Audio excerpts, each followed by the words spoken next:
तू सुरुवात कर. असं म्हणजे बच्चू कडून सोबत लग्न म्हणजे जगण्याला एक नवीन आयाम या माणसामुळं माया जगण्याला मिळाला.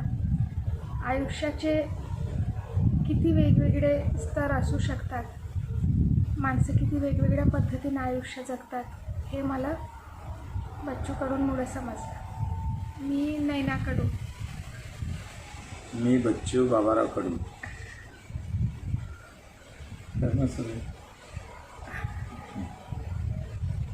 आम्ही मागच्या 16 वर्षापासून सोबत आहोत. म्हणजे आमच्या लग्नाला 16 वर्ष पूर्ण झाली.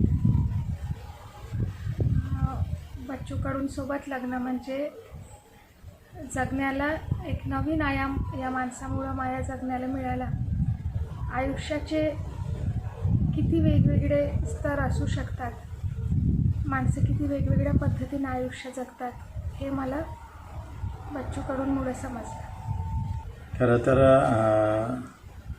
लग्नाची गोष्ट घरी आली आणि मी तेव्हा ठरवलं होतं का 5च मुली पाहायच्या. आणि मला जो सभापती होता त्यानं किमान 50 पोरी पाहिल्या होत्या आणि पोरी पाहण्यातच त्याचे 4-5 वर्ष चालले गेले होते. आणि मग तेव्हा मी ठरवलं का नाही 5च पोरी पाहू आणि 5च्या वर ते 5 नाही. मी 4 पोरी पाहून चुकलं होतं, 5वी नैना होती. आणि मला जे खरं तर पाहिजे होतं म्हणजे माझ्यापेक्षा जास्त शिकलेली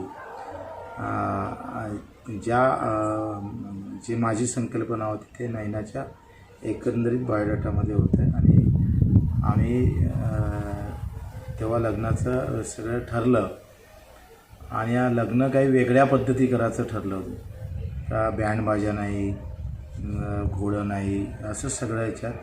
आणि त्यात नैनाकडून होकार आला आणि म्हणजे नैनाच्या घरून होकार आला. आणि तेव्हा जे आपण पाहतो आहे का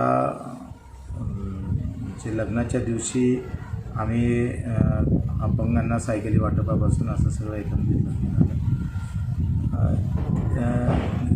जी मी माझ्या डोक्यात जी संकल्पना होती, ज्या हेतून जे विचार ठेवून लग्न केलं होतं ते निश्चितच त्याचा जोडीदार कसा जे आपल्यात नाही आहे ते जोडीदारामध्ये असलं पाहिजे, त्याचा निश्चितच मला वाटतं खूप फायदा नैनाचा झाला. आणि मी ज्याच्यात कमी होतं त्याच्यात नैना समोर आहे. आणि असं एकंदरीत आतापर्यंतचं आमचं जो 16 वर्षाचा कार्यकाळ आहे तो अतिशय आनंदानं आणि तेवढाच वेदनादायक आणि तेवढाच कष्टाचा आणि त्यागाचा पण आहे. नैनानं याच्यामध्ये चांगली साथ पण आतापर्यंत दिलेली आहे. एकंदरीत आपल्याला माहीत आहे राजकीय जीवन किती पावलापावलावर बदलत असतं, कुठल्या कसे प्रसंगासमोर जावं लागतं.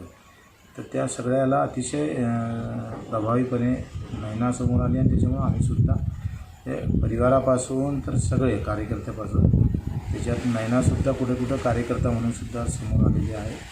असं एकंदरीत आतापर्यंतचं जीवन आहे. आमचं लग्नाच्या आधीची कौटुंबिक पार्श्वभूमी आणि लग्नाच्या नंतरचं वातावरण याच्यामध्ये खूप तफावत होती. बच्चूजींसोबत संसार करणं हे सामान्य चौकटीतलं खरं म्हणजे काम नव्हतं, काम नाही. पण हा माणूस राजकीय जरी असला तरी स्वतः अत्यंत संवेदनशील आणि प्रचंड कष्ट उपसण्याची क्षमता त्यांच्यामध्ये आहे. राजकीय एकच चौकट असली तर भाग वेगळा असतो, पण सामाजिक सगळ्याच गोष्टींबद्दल प्रचंड तळमळ असतं आणि व्यवस्थेला बदलवता येईल असा आत्मविश्वास ठेवून जेव्हा एखादा माणूस कार्यकर्ता म्हणून काम करतो तेव्हा त्याचं वैयक्तिक जीवन अत्यंत संघर्षपूर्ण असतं. आणि हे सगळं जगताना खरं म्हणजे या गोष्टीची कल्पना नव्हती, पण भीती वगैरे अशी कधी वाटली नाही. काळजी निश्चितपणे वाटतं, परंतु हा संघर्ष विधायक आहे.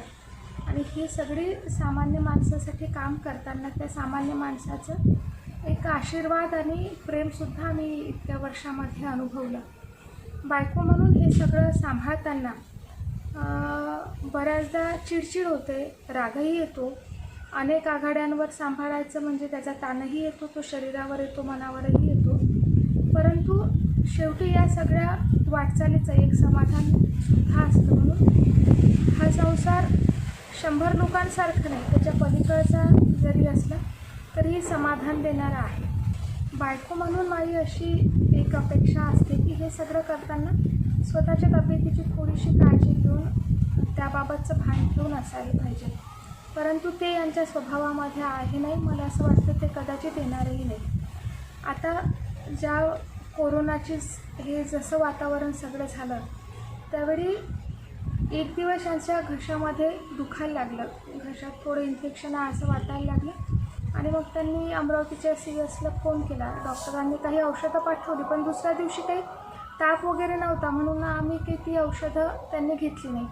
पण आम्ही इकडे अमरावतीवरून आलो तेव्हा परत त्यांना असं वाटलं की मला काहीतरी बरं नाही आणि मी माझी कोरोनाची टेस्ट करून घेतली पाहिजे. टेस्ट जेव्हा झाली त्यावेळी रिपोर्ट जो आला तो रिपोर्ट सांगण्यासाठी डॉक्टरांची यांना सांगण्याची हिंमत होत नव्हती. मग मी CS सरांना, डॉक्टर निकम सरांना फोन केला की रिपोर्टमध्ये नेमकं काय आहे ते सांगा. ते फक्त असं म्हणाले की वहिनी रिपोर्ट डाऊटफुल आहे आणि भाऊंना आयसोलेट करावं लागेल. खरं म्हणजे ते वाक्य ऐकल्यावर माझं डोकं प्रचंड भारी झालं. मला त्या दिवशी काही सुचत नव्हतं आणि यांना सांगितलं तर त्यांची चिडचिड होत होती की असं काही असू शकत नाही. परंतु मी म्हटलं की डॉक्टरांनी तुम्हाला किमान 3 दिवस आयसोलेट करावं लागेल असं सांगितलं आहे, काळजी घेणं आवश्यक आहे. कोरोनाचा दुसऱ्या टेस्टचा रिपोर्ट येईपर्यंत हे 3 दिवस आमच्यासाठी खूप कठीण होते. परीक्षेचे होते, ताणाचेही होते. त्यांची स्वतःच्या मनातली जी अस्वस्थता होती ती प्रचंड होती की माझ्यामुळं आणि त्यांची टेस्ट जर पॉझिटिव्ह आली असती तर किमान 1000 लोकांना तरी टेस्ट करणं आवश्यक होतं. किती लोक क्वारंटाईन झाले असते याचा काही निश्चित आकडा सांगता येत नाही. आणि म्हणून दुसऱ्या टेस्ट होईपर्यंत, त्याचा रिपोर्ट येईपर्यंत आम्ही तणावाखाली होतो. दुसरी टेस्ट 3 दिवसानंतर झाली. त्याचा रिपोर्ट दुसऱ्या दिवशी सकाळी जेव्हा आला तेव्हा आमच्या दोघांनाही प्रचंड आनंद झाला होता. मी असं म्हटलं की यावेळेसची निवडणूक जिंकण्यापेक्षाही कोरोनाचा हा रिपोर्ट निगेटिव्ह आला याचा मला त्या दिवशी खूप आनंद होता. मला निश्चित असं वाटतं का नैनानं जसं मागच्या काळात कॉलेज आणि संस्था सांभाळली तसंसुद्धा आताही तिनं एक मोठं तिचं स्वतःचं अस्तित्व आणि एक वेगळ्या प्रकारचा संदेश किंवा वेगळ्या प्रकारचा काम उभं केलं पाहिजे आणि त्या पद्धतीनं तिनं समोर जाणं गरजेचं आहे. एकाइकडे मी राजकारण असताना सेवेचं एक दुसरं डोंगर नैना उभं करेल असं सुद्धा आत्मविश्वास आहे आणि ती करणार असा एक डोक्यात आहे. ती प्रवचन म्हणजे चांगल्या पद्धतीचं बोलू शकतं, तिची वक्तृत्व कला अतिशय चांगली आहे. कधी कधी असं वाटतं का एखादा मोठ्या प्रकारच्या कीर्तन म्हणा किंवा प्रवचनाच्या ह्याच्यात तिनं सहभाग घेतला पाहिजे असाही काही मला डोक्यात कल्पना आहे. आणि कुठल्या ना कुठल्या माध्यमातून लोकहिताचे कामं कसे काय होईल त्या सोयीनं तिनं करावं अशी एक अपेक्षा आहे. तिचं एक स्वतंत्र अस्तित्व तर आहेच, पण ते अधिक कसं हे करता येईल, द्विगुणित करता येईल त्यासाठी निश्चितच आता तुलाबरा महाराजवर तिनं PhD केली. तिचं एक पुस्तक आता तिनं निर्माण केलं. मला वाटतं या सगळ्या जो काही जे ज्ञान आहे ते लोकोपयोगी कसं अधिक येईल याचा मनात एक भावना निर्माण होत राहते. मला वाटतं ते बरं नाही समोरच्या काळात तिची तयारी आहे. मला वाटतं तयारी आहे ना, तिची तयारी निश्चितच आहे. करिअर म्हणजे नवरा बायको घर आणि पोरगं एवढ्यापुरतं मर्यादित नाही. आपल्या करिअरमधून अनेक लोकांचे जीवन कसे उभे राहील, आयुष्य कसं उभं राहील ते निश्चितच. आता आमचं जीवन तर आता नाही म्हटलं तरी बऱ्यापैकी चांगलंच हवं. संघर्ष हा प्रत्येकाच्या वाट्याला येतच असतं आणि तो आला नाही तर जीवनही नाही.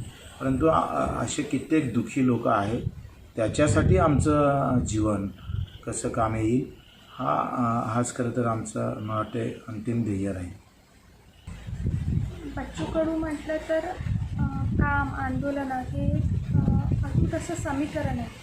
आणि आता ज्यावेळी मंत्रिपद त्याच्याकडे आहे त्यावेळी सामान्य माणसाच्या अपेक्षा उंचावल्या आहे, कार्यकर्त्याच्या अपेक्षा, कुटुंबाच्याही अपेक्षा आहेत. मला असं वाटतं की माणसाचं काम त्या माणसानंतरही राहिलं पाहिजे ही त्या कामाची यशस्वीता असते.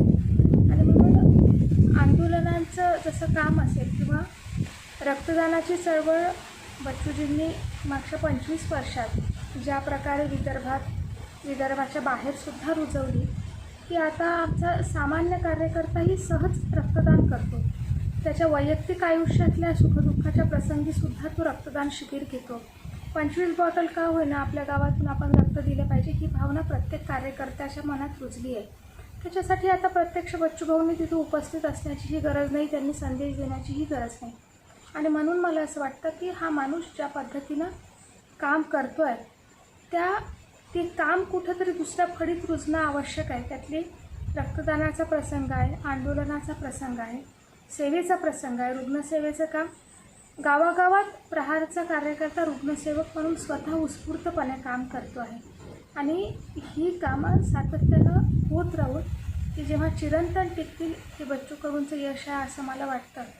बाकी प्रत्येकाच्या वैयक्तिक आयुष्यातल्या अपेक्षा असतीलही, ते 100% प्रयत्न करतील, पण शेवटी प्रत्यक्ष भगवंतसुद्धा प्रत्येकाची अपेक्षा पूर्ण करू शकत नाही. पण सार्वजनिक जीवनामध्ये सामान्य माणसाच्या सेवेचं, सामान्य माणसाच्या कल्याणाची एक चळवळ या मातीत रुजत आहे, ही यातली आनंदाची गोष्ट आहे.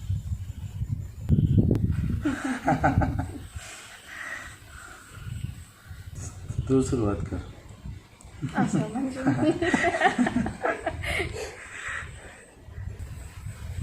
मला वाटते तेवढीच गोष्ट बरोबर असते असं यांचा बऱ्याचदा हिका असतो. ती गोष्ट मला आवडत नाही.